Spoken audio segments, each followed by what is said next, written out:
Ladies, I'm here tonight on the show, and tonight we're here to do a Smackdown recap.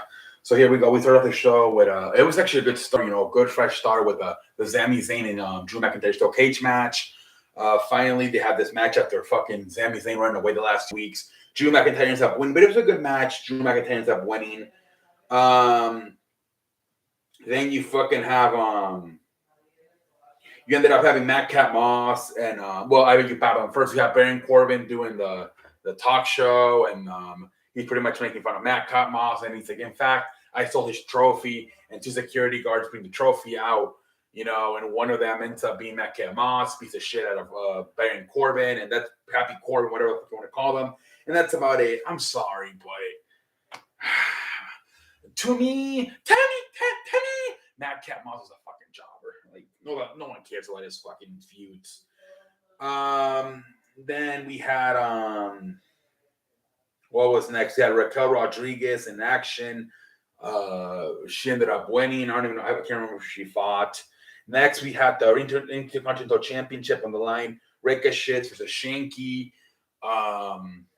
Ricochet ends up winning with a fucking roll up.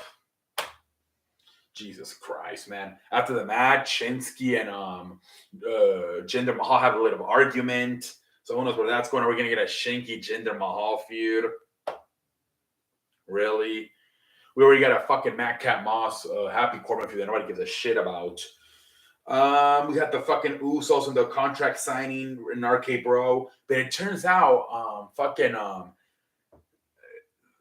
they get into a... Well, first of all, now there's some people that are thinking that this could lead up, because Randy called him. He was like, Jay, you're the right hand man, and Jimmy, you're just a bitch.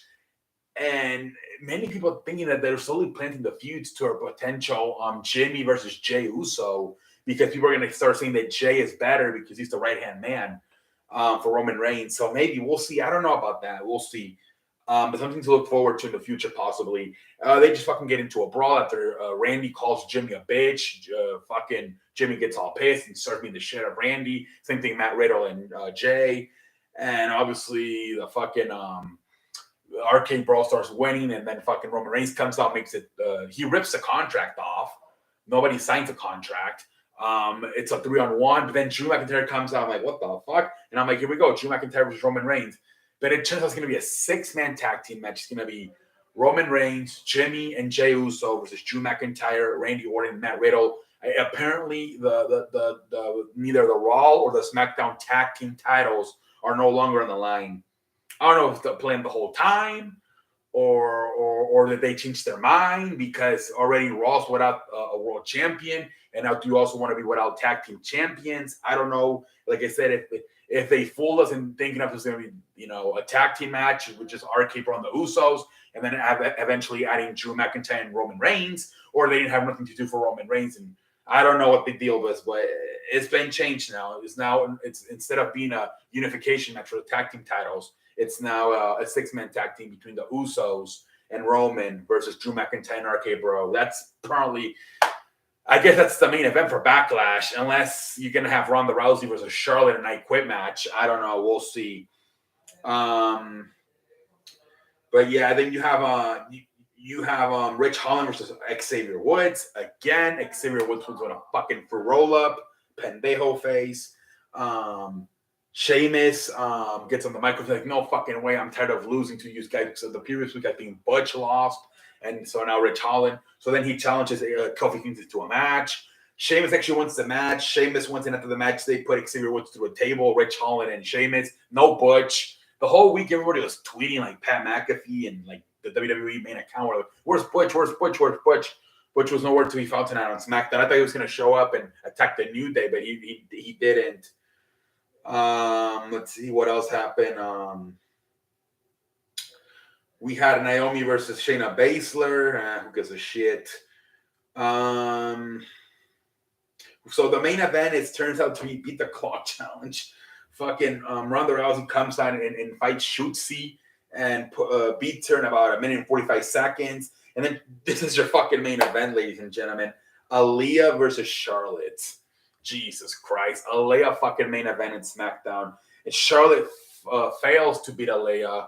and she can't beat her, and she had to beat her in less than a minute and 45 seconds. She fell to, and so Ronda Rousey wins the beat the clock challenge. Then after the match, Charlotte gets fucking pissed. Once again, they have Drew Gulak as the apparently the whole night he was out there doing the timekeeping, the one that rings the bell. And she just says, "It's your fucking fault you didn't ring the bell on time." She beats the shit out of Drew Gulak again. And that's pretty much the end of the show. Charlotte beating the shit out of Drew Gulak, making Drew Gulak look like a pendejo.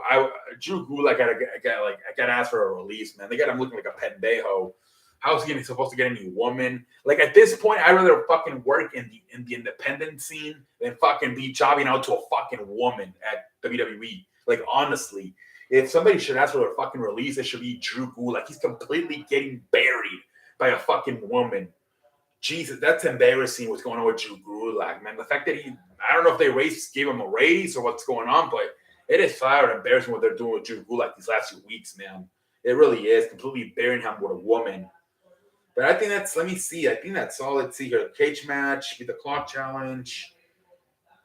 I think that's all, ladies and gentlemen. Until next time, all I want to say is thank you for watching.